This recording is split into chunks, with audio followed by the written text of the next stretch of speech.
Hi, I thought I'd videotape our mango tree. It's doing really well here. In a non-tropical environment, we just keep it indoors so that it doesn't freeze. It did get some frost damage in the first few nights of frost that we weren't aware it was going to be that cold. Accidentally left it out for one night.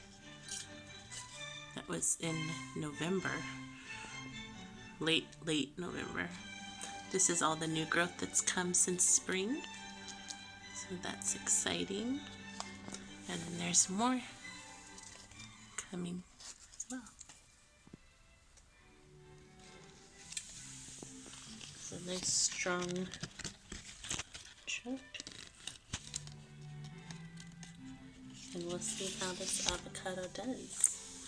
We'll keep you updated on our avocado seedlings. We had a dozen. We lost mostly all of them. This one's the one that's left, planted next to our Plumeria, which also got the frost damage. But we'll keep you updated on that Plumeria. And then there's an aeonium in here as well. See, because of this one is placed in the window, it got a lot of red edging on it. It's just really beautiful. And we have a baby aeonium here as well. And another aeonium. And this is a hibiscus, fruit punch hibiscus. We can have another fruit punch hibiscus right here as well. I think you can see it. There it is. These are the plants that need to stay inside. We have the curry leaf, and still has the seeds on it. They're drying out.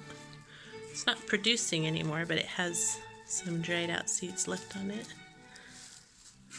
I'll show you there. And it still has that little baby curry leaf down there, thriving. Really loves this earthworm castings. They just sprinkled a little bit, probably 3 tablespoons on the top, 3 to 5 tablespoons. This guy's growing strong as ever. This is his 3rd year. I trimmed off that stem that died. It's doing pretty well. Just not sure how I'm going to take it off the root there. To be really, really careful because this is a delicate plant. And this tall curry leaf we've had now for 3 years. It was this size when we got it. It was just this tiny. So it's about 1 foot, 12 inches. Now it is 4 feet. And it's shaped like a V. So that's interesting. These are our only tropicals, is the curry leaf, Indian curry leaf plant or tree, and the mango tree. The leaf is about as big as the length of my hand from top, and I have pretty large hands. I'm pretty tall, I'm 5'9". So this is a wonderful, strong tree to grow from just your mango seeds that you get from the grocery store. Needs a lot of loose soil and a lot of water in the summer months. We have a little aloe vera baby alligator cactus growing there. And another different variety of succulent. Yeah. And I believe these are baby goldenberry plants. I put some seeds in there. So those are growing as well. All in the same pot. Right next to our sprouting cucumbers. And I have some basil growing, and this plant has yet to come.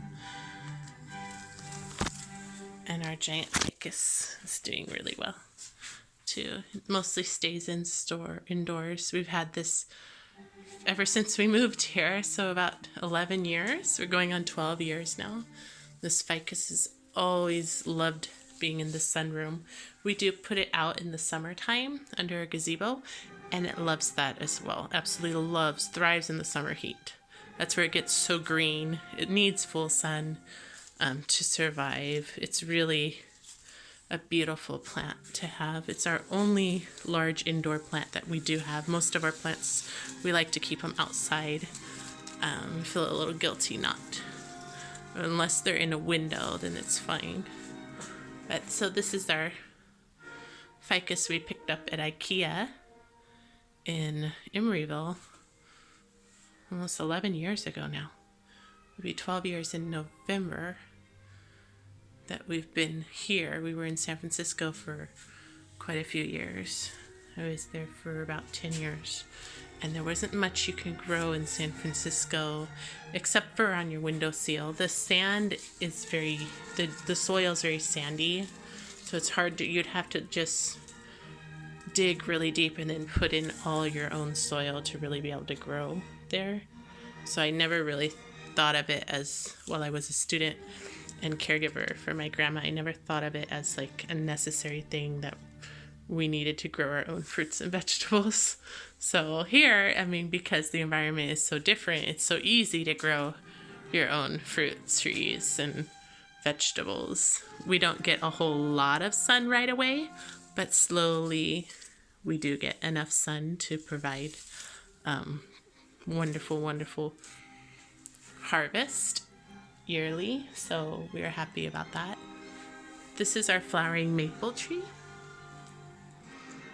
The tiger eye variety, still flowering like crazy, has flowers everywhere. It needs to be protected from the wind, that's why it's indoors, but it's usually outside on our front porch. Just in the evening, it gets still getting chilly. We just had a frost a few nights ago, so I don't want to risk it. These are dried out, so they'll just fall right off. Those are spent flowers. So I'll just put those back in the plant, the compost top. It's just a gorgeous specimen tree. I just love this variety. The tiger eye. They also have leaves with variegation in them. If you want to get the tiger eye with variegation, they'll have white on the leaf. So they'll be like white. I can't remember if they were spotty or just white variegated. Hi, Thumper. He came to say hello. How are you? Hey, Thumper. Hello. Okay, so I'll show you more plants as I come across them. And as I can remember, we have so many plants here.